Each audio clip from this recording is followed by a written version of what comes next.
Sabia que os povos sempre tiveram religião? Surgiu no Alves, missionário católico. Existiram povos sem leis, sem governos, sem estruturas de sociedade, mas nunca existiram povos sem religião. Isso é importante falar, porque, em especial no mundo de hoje, quando falam que precisam tirar a Igreja Católica e seus símbolos de um governo, dizendo que o país é laico, não significa dizer que o país deixará de ter religião. Ao contrário, outra religião sempre vai assumir o lugar da Igreja Católica. Inclusive, podendo ser uma religião que adore coisas ou ideologias. Mas esse país nunca ficará sem religião. Desde sempre, os povos sempre tiveram a religião. Antes de Jesus, todos os povos tinham uma religião chamada religião natural. A religião natural está presente na natureza porque Deus criou o mundo, criou todas as coisas. Ele deixou a natureza, ou melhor, deixou na natureza humana a marca que existe, um ordenador de todas as coisas. Por isso que quando o homem está desordenado, significa claramente dizer que está longe do homem que Deus sonhou para cada um de nós. Dentro de nós existe uma ordem. Deus, quando nos criou, criou com uma ordem. Estar desordenado significa dizer que estamos separados da ordem criada por Deus em nós. Sócrates, Platão, Aristóteles, mais de 400 anos antes de Cristo, já falavam que o mundo era regido pela ordem. Na busca pela verdade, esses filósofos eles conseguiram entender que existe uma ordem. Eles conseguiram entender que todas as coisas foram criadas com uma ordem, inclusive nós, homens. Por isso, Santo Agostinho, já depois de Cristo, dizia: fizeste no Senhor para ti, e o nosso coração anda inquieto, enquanto não descansar em ti.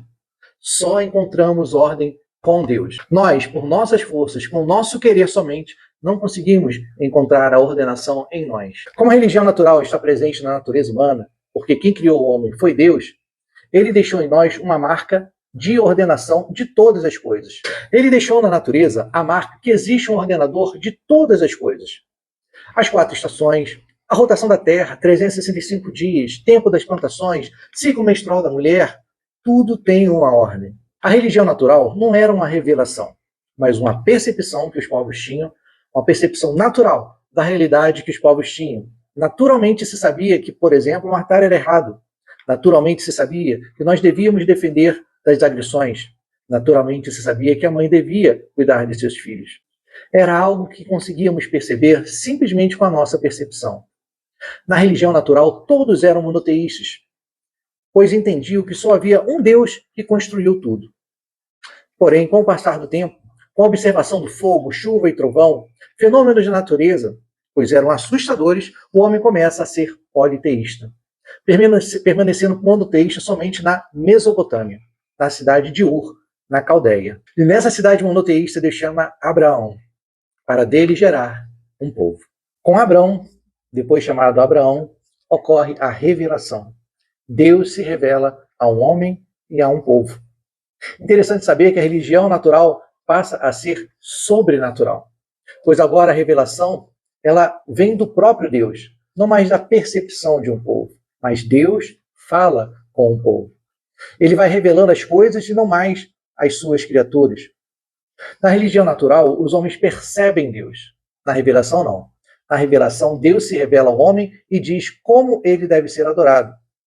Como Deus nunca se engana, devemos seguir como ele nos direcionou.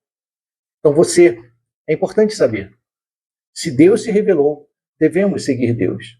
Qualquer pensamento diferente desse leva à desordem. Tudo aquilo que vai contra aquilo que Deus sonhou, pensou e nos direcionou, vai contra a ordem, logo gera a desordem. A religião natural é do homem para Deus. Já a revelação é de Deus para o homem. Veja o carinho de Deus para conosco. Ele se revela para nós, se diz para nós, para que possamos conhecê-lo, não mais numa percepção, mas num aprendizado de Deus para conosco. Podemos falar então sobre 3 fases da revelação. A primeira fase da revelação vai da criação do mundo até Moisés. É a fase da revelação. É a fase dos patriarcas. Deus chama Abraão da pequena região que ainda era monoteísta para gerar um povo. A segunda fase começa com Moisés. Uma lei moral que já governava o ser humano desde sempre será transformada em lei material. Moisés começa a escrever, ditar todas as leis. E essa fase vai até São João Batista. Moisés colocou a lei em uma pedra para que ninguém esquecesse.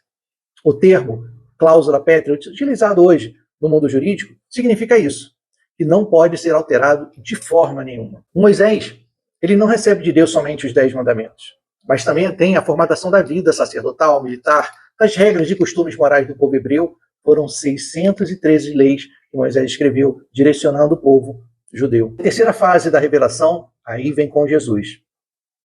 Terminando com São João Evangelista, o último apóstolo a morrer, pois foi o último que ouviu diretamente Jesus.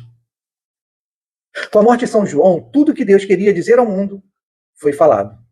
Não havia mais nada de novo, assim como não há mais nada de novo a ser revelado. Porém, existem coisas que Deus vai nos explicando sobre a revelação. Porém, com a morte de São João Evangelista, não temos mais nada de novo. Tudo que Deus queria dizer ao mundo foi falado até São João Evangelista. Tudo que vem da igreja após São João Evangelista virá dessa revelação. Não teremos nada de novo.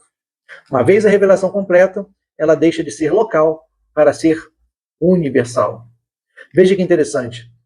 A verdade não estava mais, como no Antigo Testamento, com o povo hebreu. Deus, a partir dos apóstolos, ele começa a revelar universalmente a todos os povos, raças e nações a revelação. Começa a se dizer a todos os povos. Os apóstolos começam a sair para falar sobre a revelação recebida. Quem será a guardiã da revelação será a Igreja Católica Apostólica Romana, que foi prefigurada no povo hebreu e fundada por Jesus Cristo. E ela será responsável por divulgar o mundo, divulgar a todo mundo a revelação recebida de Jesus. A revelação eleva muitas coisas naturais ao sobrenatural. Por exemplo, o sacramento que antes era somente a união de duas pessoas, através da revelação é elevado a sacramento, onde duas pessoas se unem sob a bênção de Deus para alcançar o céu. Já o neopaganismo é o rebaixamento, ao contrário da elevação, que é a revelação.